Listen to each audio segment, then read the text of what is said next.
Assalamualaikum warahmatullahi wabarakatuh. Bertemu lagi dengan Oma History Channel. Pada hari ini kita akan melanjutkan belajar tentang sistem pemerintahan pada masa demokrasi liberal. Pada saat Indonesia menerapkan sistem pemerintahan demokrasi liberal, sistem kabinet yang diterapkan adalah kabinet parlementer. Artinya, pemerintahan dipegang oleh Perdana Menteri, sedangkan menteri yang ketika presidensil bertanggung jawab kepada presiden. Pada sistem kabinet parlementer, para menteri bertanggung jawab kepada parlemen atau DPR. Di video yang sebelumnya sudah kita pelajari tentang kabinet yang pertama, kabinet Nasir, dan kabinet yang kedua, kabinet Sukiman. Untuk pada video kali ini, kita akan belajar tentang kabinet Wilopo. Kabinet Wilopo merupakan koalisi antara PNI dan Masyumi dari 3 April 1952 sampai dengan 3 Juni 1953. Ada aspek yang menarik dari Kabinet Wilopo, yaitu menerapkan sistem second cabinet. Artinya, para menteri dipilih yang ahli di bidangnya. Dengan penerapan sistem ini, Wilopo berharap para menteri bekerja secara profesional untuk menyelesaikan berbagai permasalahan bangsa tanpa mengutamakan kepentingan golongan dan kelompok tertentu. Adapun program kerja dari Kabinet Wilopo diantaranya adalah 1. Keamanan dalam negeri, 2. Perjuangan pembahasan Irian Barat, 3. Memaksimalkan politik luar negeri bebas aktif, 4. Persiapan pemilu, dan yang kelima, peningkatan kemakmuran dan kesejahteraan rakyat.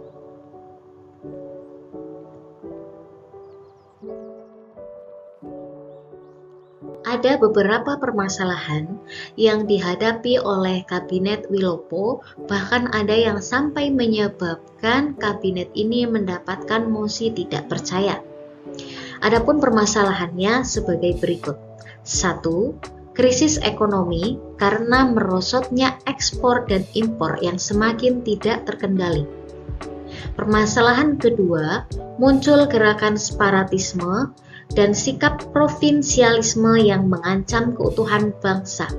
Permasalahan kedua yang dimaksud ini terkait dengan gerakan RMS, Republik Maluku Selatan, yang saat itu bukan hanya saja ingin terpisah dari Republik Indonesia Serikat, tapi juga RMS ingin memisahkan diri dari negara Indonesia Timur.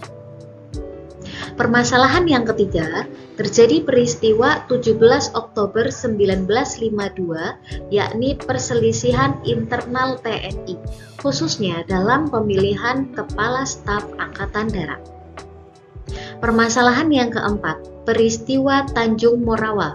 Peristiwa ini berawal dari Menteri Dalam Negeri yang saat itu dijabat oleh MRI Skak menyetujui agar Delhi Planters Vereniging untuk kembali mengolah tanah yang ada di Tanjung Morawa.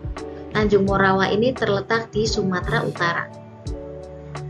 Adanya perizinan dari Menteri Dalam Negeri kepada Delhi Planters Vereniging menyebabkan para petani merasa keberatan, hingga akhirnya mengambil tanah-tanah tersebut secara ilegal.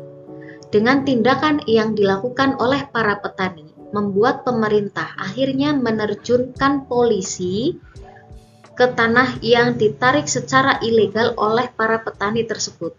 Terjadilah ketegangan antara polisi dan petani, bahkan sampai menyebabkan 5 orang petani tewas dan yang lainnya luka-luka serta ditangkap. Adanya peristiwa tersebut menyebabkan ketua dari Sarekat Tani Indonesia mengeluarkan mosi tidak percaya melalui fraksi PNI. Adanya mosi tidak percaya menyebabkan Kabinet Wilopo akhirnya menyerahkan mandatnya kepada Presiden Soekarno. Itulah informasi mengenai Kabinet Wiloko. Terima kasih sudah menonton video ini. Sampai berjumpa di video yang berikutnya. Assalamualaikum warahmatullahi wabarakatuh.